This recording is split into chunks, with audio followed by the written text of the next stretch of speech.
Okay, good morning.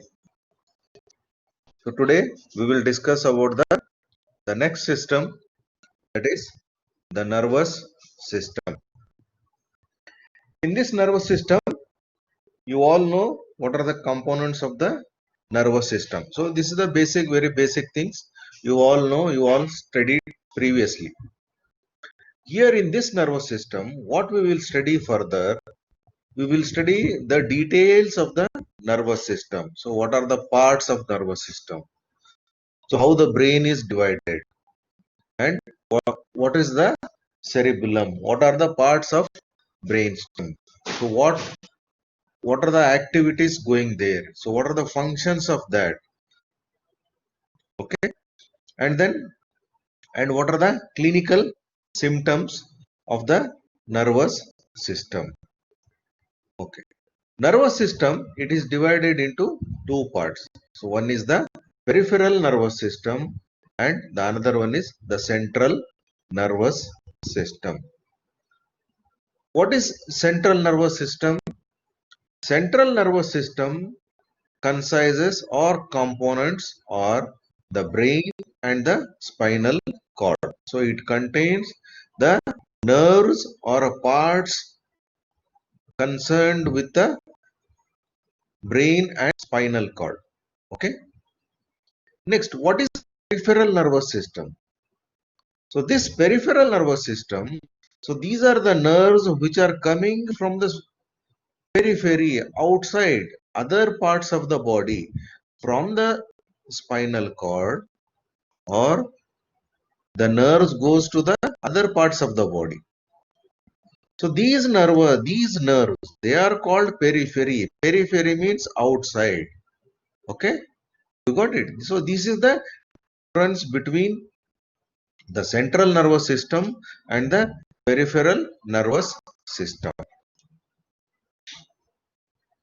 Next, how this nervous system is protected? This nervous system, it is protected by the scalp and the skin. Scalp means it is the bone and the skin covering the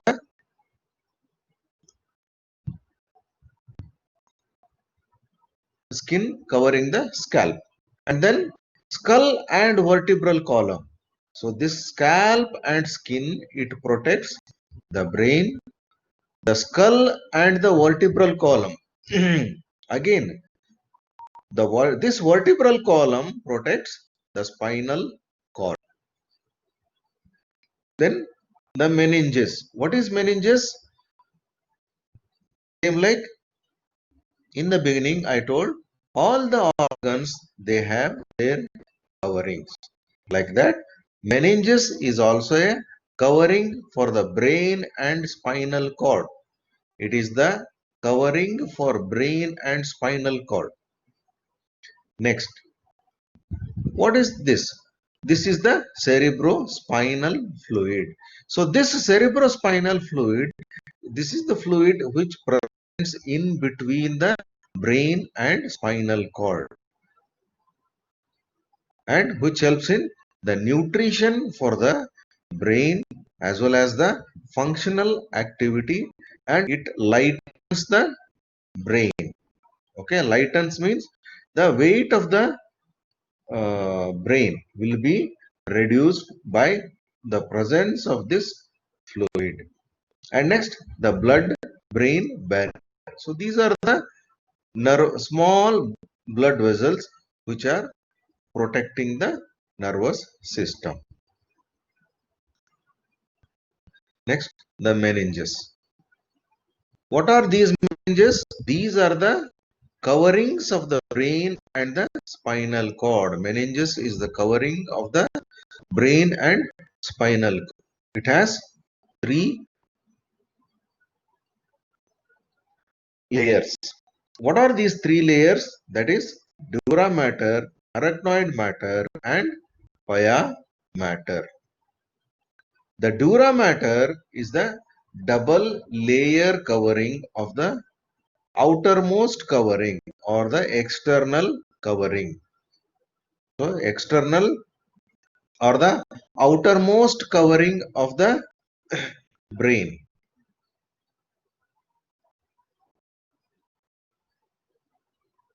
Okay, so this dura mater, it has the two layer. And what happens this, because of presence of this dural folds, so this it makes the folds when it's covering the other parts of the brain. Next is arachnoid matter. This one is the middle layer of the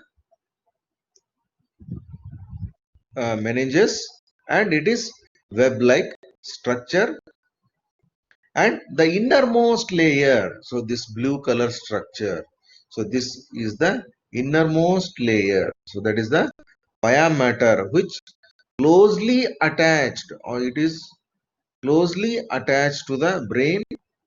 It is called the pia mater. So clings the surface of the brain, it means it's very tightly attached to the brain. Next, what are the parts of the brain? The brain is divided into the cerebrum. These are the cerebrum, the outer part, and next the diencephalon and the brainstem, and this one is the cerebellum. So these are the four parts of the brain. One is the cerebrum, diencephalon, the brainstem, and the cerebellum. Now, what are these cerebrum? So the cerebrum, it is, so it has a two parts. There are two cerebrums. So each cerebrum, they are called cerebral hemisphere. The one side cerebrum is called the cerebral hemisphere. So they are paired, left and right superior part of the brain. So these are the superior part of the brain, the top, the upper part of the brain. So they are two in number, right and left cerebral hemisphere. They are connected. The two cerebral hemisphere, they are connected by excuse me, corpus callosum. It is connected by corpus callosum. The surface, you can see the surface. The surface is zigzag. So they are sulcus and gyrase. What are these sulcus and gyrase? These sulcus and gyrase, they are sulcus and gyrase. Gyrase means it is the ridge or the upper elevation. They are called gyrase. The grooves, sulci. The sulci means it is the depression between two gyrase. Next, 1 minute.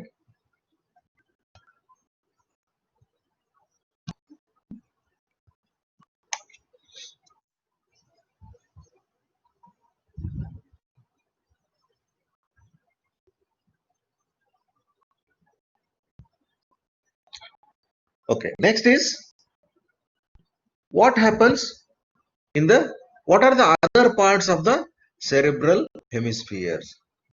In this picture, you are seeing the different colors. Okay, so these colors represents the lobes, the lobes which are present in the cerebrum.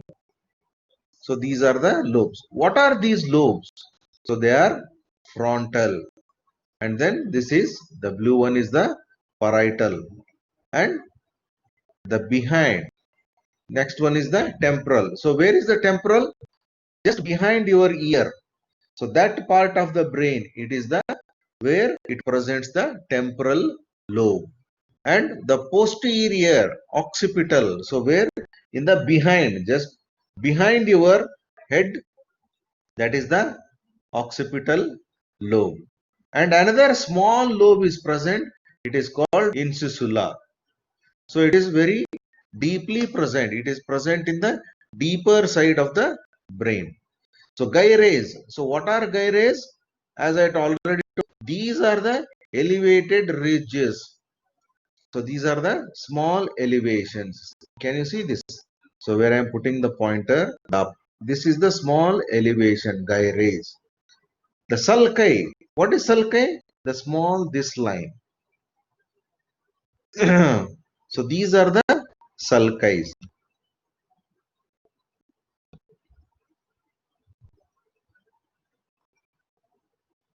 Okay. Here. Here you see the sulci here. This one. This is sulci, and this upper one is the gyrus. Gyrus means it is an elevation like this. Okay. Sulcus. So it is a space here in between this. Next. Then what are the other parts of this cerebral hemisphere? So there is the two cerebral hemisphere. I told right and left cerebral hemispheres. So they are divided by a long ridge or a long fissure. So it is called longitudinal fissure. So which separates the right and left sided cerebral hemispheres. Next one is the central sulcus. See here. Again, here they represents the lobes here. So what is central sulcus? This central sulcus, it divides. So this divides the frontal and parietal lobe. It divides this one and this one. So this is the parietal lobe. Here in between the line, so there is a small separating line or a space, that's it is called the central sulcus. Okay. Next one is the lateral sulcus. So where is the lateral sulcus? This lateral sulcus, it is present on the lateral side here. This part. This is the lateral sulcus. So what it separates? It separates from the temporal lobe to the parietal lobe. And then parieto-occipital lobe. So parieto-occipital lobe, it is the posterior most. It is not seen from the front side. So when you see the brain from front side, you will not, it is not easily observed. Okay. So you have to see this, to see, observe this, you have to see, you have to turn the brain and see from the posterior side. So what it separates, it divides from the name itself, it indicates parieto-occipital. It separates from the parietal lobe, the occipital lobes. Next, see here. So what are these? So this one is the central sulcus here. Okay. And here, this one is the lateral sulcus. And here, what is this? This is the occipital lobe. So this occipital lobe, this is the parieto-occipital fissure. Here, this parietal and occipital. Then, so they are written so many names here. So what are these? So these are the areas where we have the centers. So these are the areas which helps for the respective functions of the body, like speech, smell, hearing, taste, audition, vision, all these areas. So if there is any damage to these areas, that's why whenever in a road accident or anywhere, so if any patients have a head injury, first they will think. So these are the tests they will do. So they will see his eyes. So vision is, they will test vision is correct or not. Or sometimes they will, when you are talking with the patients, whether he is hearing or not, the smell, all these activities. So that's why they are called the functional areas of the brain. All these are the functional areas which are present in our brain and helps to maintain the all our functions, the visual functions, hearing functions, the function of speech, audition. So hearing, so you are hearing something, and speech, taste. Okay. Next is the diencephalon. This diencephalon is further divided into 4 parts, 5 parts. They are, so what they are? They are thalamus, hypothalamus, subthalamus, metathalamus, and epithalamus. How to remember here? So thalamus is the common word. Just remember hypo, sub, meta, and ap. Okay. Remember these words: hypo, sub, meta, and ap. So in front of each word you add thalamus. So it's very easy to remember. Thalamus, hypothalamus, subthalamus, metathalamus, and epithalamus. These are the parts of the diencephalon. So what are the activities? And as I told, so they also have a functional areas in the brain. This thalamus, what it does, it has a relay station for incoming information. Now what are doing now? Now I am taking the lecture and you are hearing. So what? Then it is the incoming information. So you are taking the incoming information. So where this information goes first? This information goes first to the thalamus.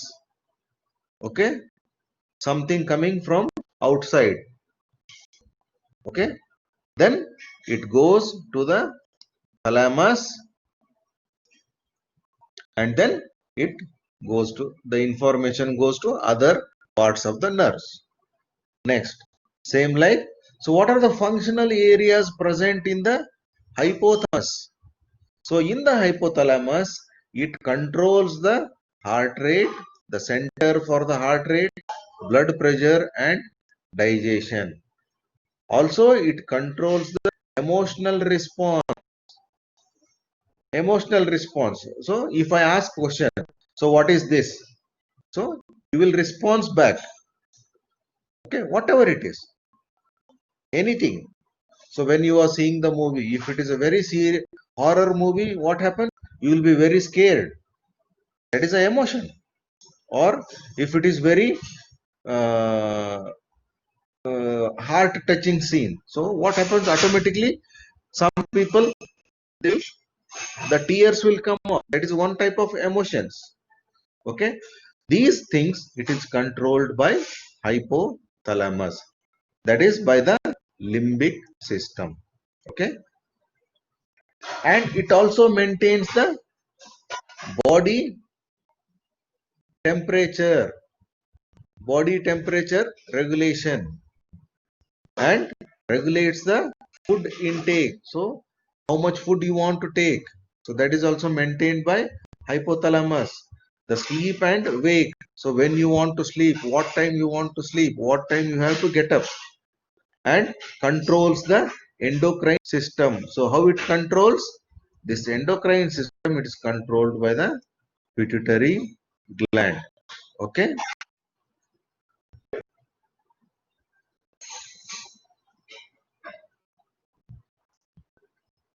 That means what are the functional areas of the hypothalamus? Okay.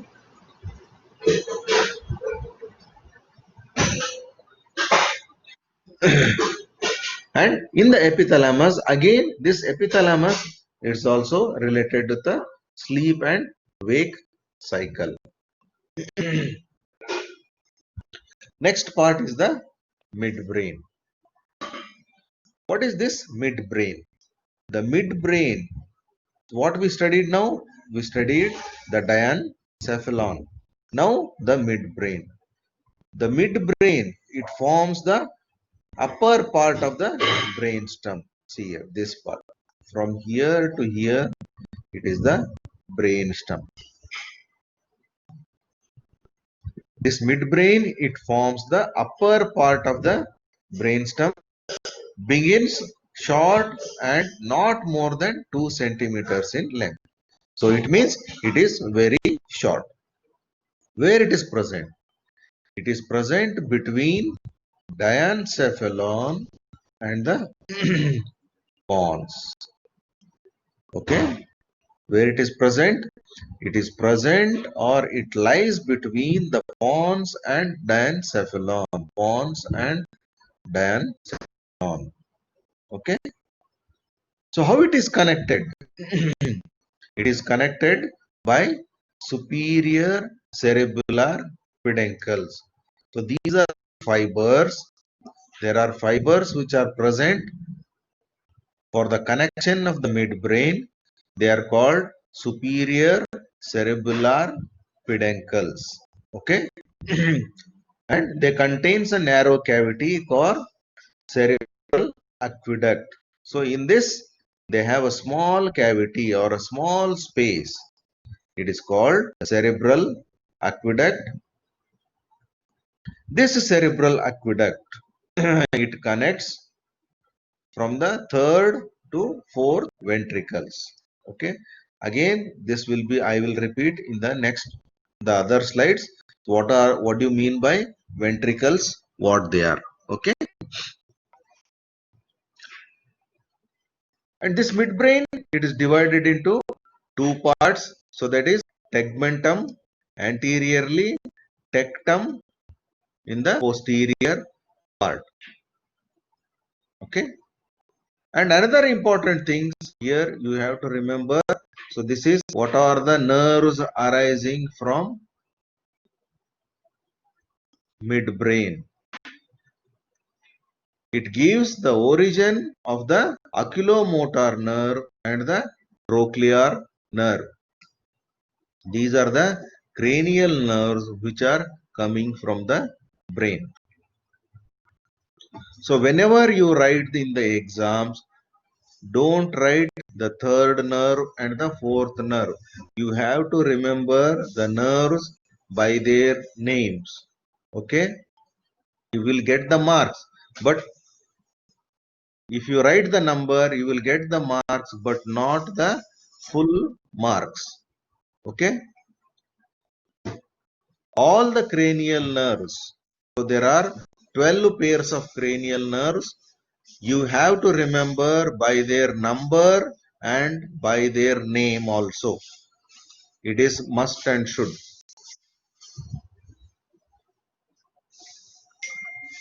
That it will be not at, so that regarding, don't worry about the any. So we will tell well in advance. It is not clear. By next week we will tell what it is. Okay. Next, what are the features? So now what we studied? We studied about the midbrain. So how it is connected, where it is present. Then this midbrain has ventral and dorsal surface. So there are the surface on the ventral means the anterior, the dorsal means the posterior surface. So what you are seeing here, this is the ventral surface of the midbrain. So what is there? The central ventral surface, it has the cerebral peduncles. So these are called cerebral peduncles. So there are two cerebral peduncles like this. And then interpeduncular fossa. So what is this interpedunculaire fossa? Fossa means what? Fossa means the space. The space between these peduncles here. This one. It's a depression between the two cerebral peduncles. Very good. Deep space. So what happens here? Here the oculomotor nerve. This nerve. So this is the nerve which is coming here. Okay. This nerve. This is the oculomotor nerve. So where oculomotor nerve exits from interpeduncular fossa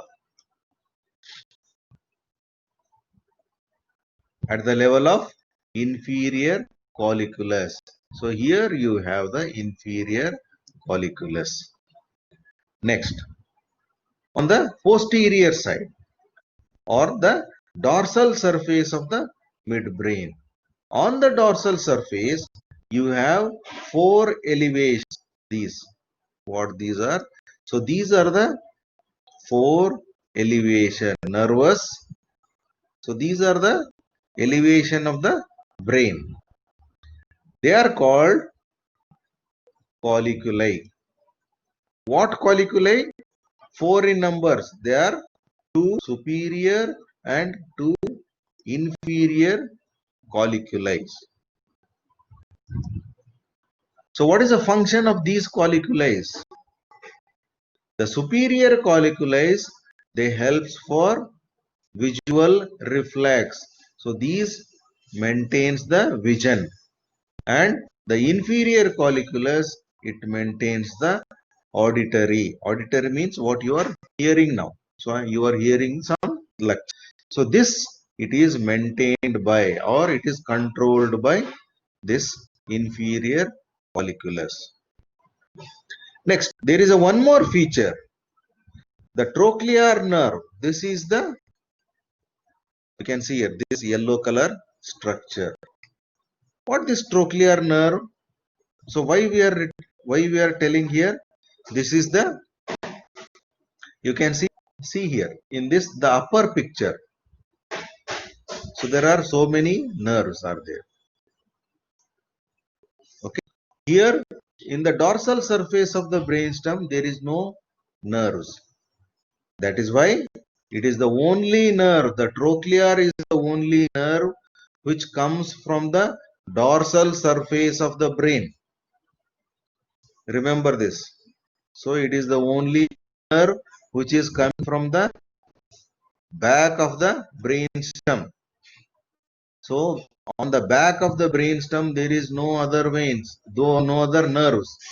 The only nerve is the trochlear nerve. It is the longest and thinnest cranial nerve. Which is the longest and thinnest cranial nerve? The trochlear nerve. And which is the nerve? Is the only nerve coming from the back of the brainstem. Rest all other nerves, they are coming from the ventral surface. Okay. Next, what are these blue color structures? These blue color structure, these are the spaces present in the brain. They are called the ventricles. Okay, that we will study in the later slides. Next, we completed.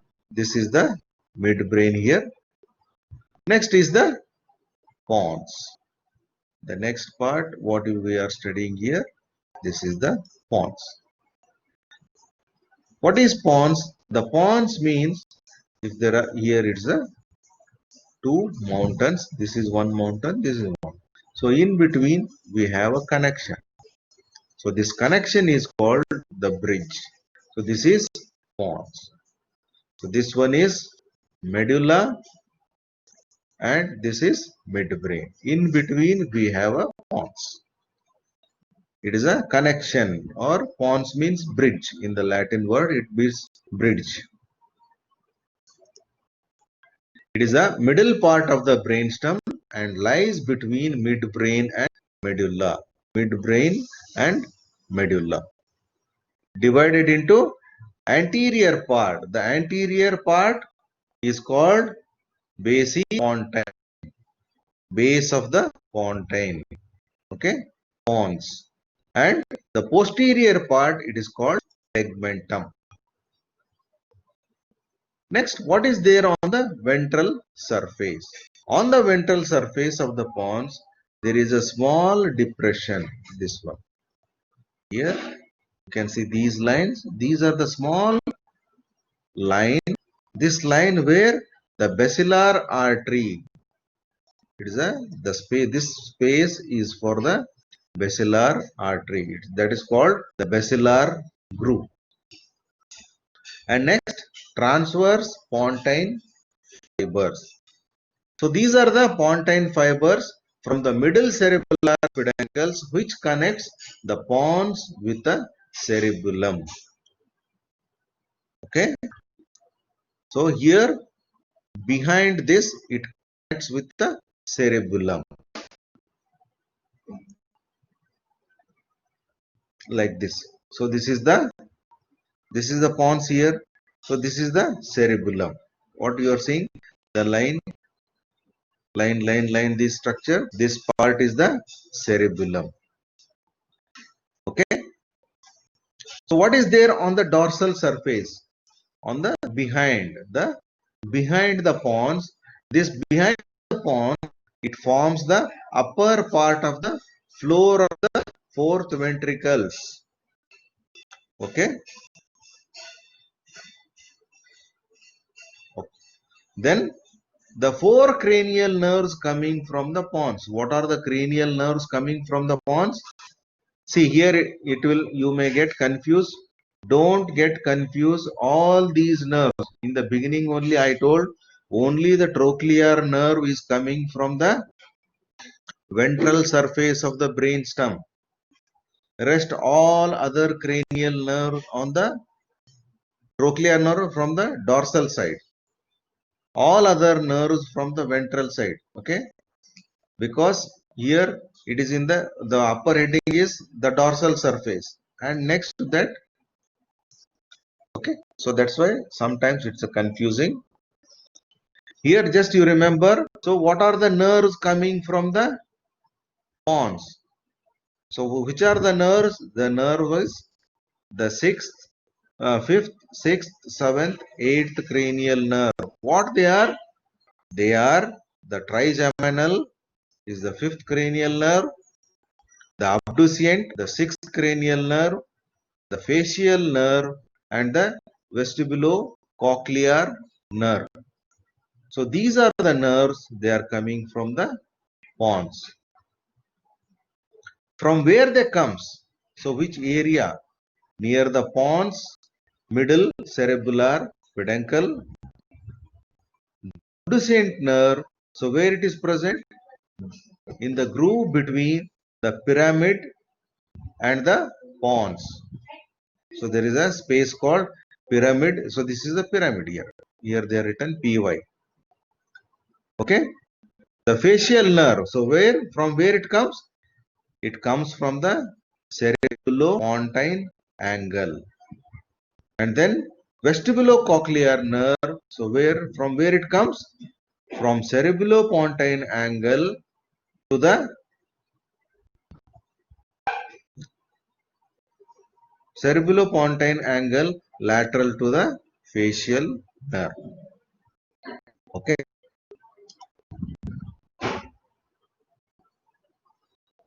Next is the lower part. The lower part, that is the medulla oblongata, or the third part of the brainstem, that is called the medulla oblongata. Here the first one is the midbrain, pons, and medulla oblongata. So what it is? So it begins as the lower part of pons, continues as the lower part of the pons, and the most inferior part or the most lower part of the brainstem. So where it is? Terminates what it is. So this termination at the level of first cervix, it is it is at the first cervical vertebra. It is not the nerve, it is the first cervical vertebra. So this is a printing mistake. Where it continues as a spinal cord at the level of foramina magnum. What is this foramina magnum? In the skull, if this is the skull, okay, the lower part, so there is a small big gap. The brainstem passes here. From here, the beginning of the medulla. This area, that hole is called foramina magnum. It has the open part and the closed part. So where this open part? Open means in the upper part, the medulla, it opens here in the upper part.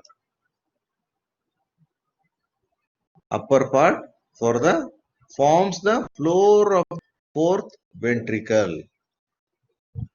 Okay. The closed part, so closed part, it continues down here. So this closed part in the lower part contains the extension of central canal of the spinal cord. So this part is the spinal cord. In this, so there is a small space. That space is called the central canal of the spinal cord. Here, so here, this is the spinal cord. This space, there is a small space. That space is called the central canal. Now, so what are the features on the ventral and dorsal surface of medulla oblongata? On the ventral surface, you have the structures.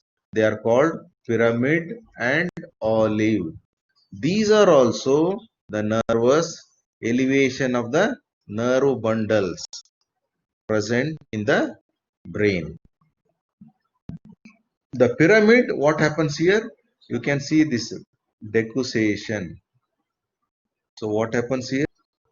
These are the decussation. Decussation means it is a network of the nerve fibers. Decussation of most of the fibers contains cortico-spinal and corticobulbar tracts. So these are the tracts means, so these are the information centers which supplies the messages to the other parts of the body. Next is the olive. Olive is an elevation formed by the inferior olivary complex, or it has a complex or a nuclei. What it contains? It contains olivary nucleus, and it, so how many nucleus? It contains the nucleus for 5 cranial nerves. Olive contains the nucleus of 5 cranial nerves. What it does? So these nucleus, they maintains cardiovascular centers and the respiratory centers. So this controls the respiratory and cardiovascular centers. So it has the, what are the activities or reflexes for coughing, sneezing and swallowing, and where they are present? So they are present in the inferior cerebellar peduncles, which connects medulla to the cerebellum. Okay. Next, what are the nerves? As I told you, it has the nucleus for 5 cranial nerves. On the ventral surface, you have the 5 cranial nerves. Which one? That is the 9th, 10th, 11th and 12th cranial nerve. From where they comes? They are coming from the medulla oblongata. What they are? The 9th one is the glossopharyngeal. 10th one is the vagus. And the 11th one is the cranial accessory nerve. In the post olivary fibers, what it contains? It contains post olivary fibers. The hypoglossal nerve, it contains in pre-olivary fibers. So it's clear here about the brainstem.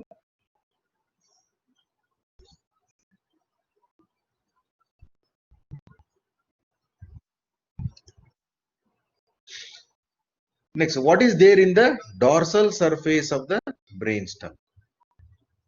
On the dorsal means behind the medulla oblongata. Behind the medulla oblongata, it divides to two parts. This is, if you divide like this is the upper and this is the lower part. On the upper part, so what happens? So here this space, what you are seeing, this triangular space, that is the fourth ventricle. It forms the lower part of the floor of the fourth ventricle. It forms the lower part of floor of fourth ventricle. Whereas the lower part here, this one, the lower part of the medulla oblongata, what it contains? It has three elevations. They are called gracial, tubercle, cuneate, tubercle, and tuberculum cinerum. So these are the small elevations. This one, 2, and this one is the third one. Okay.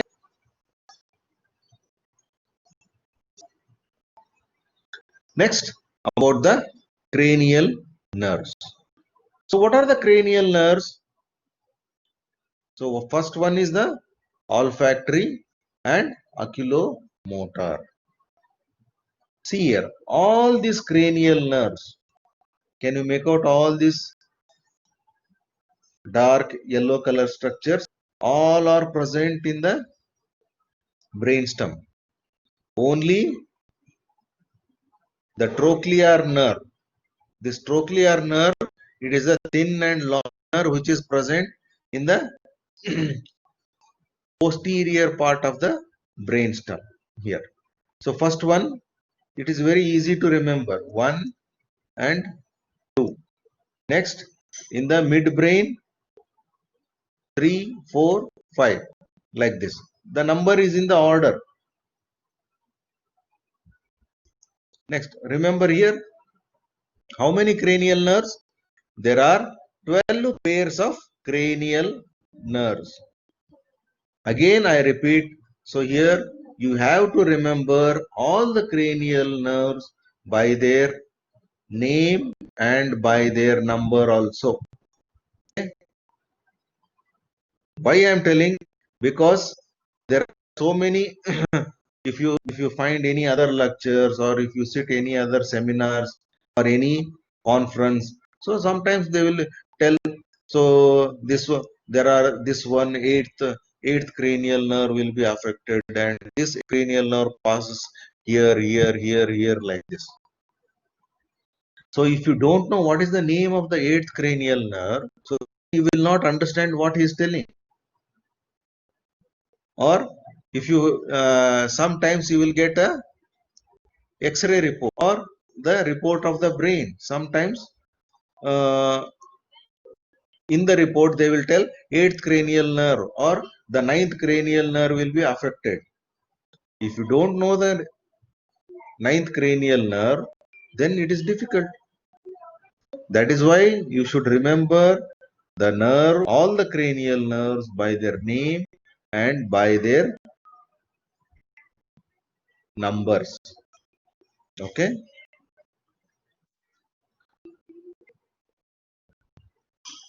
Shall we stop here? We'll have a small break and then we'll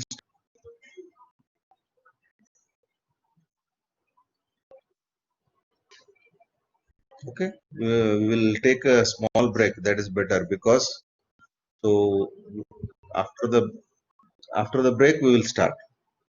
We'll start at 10 o'clock in the same section only.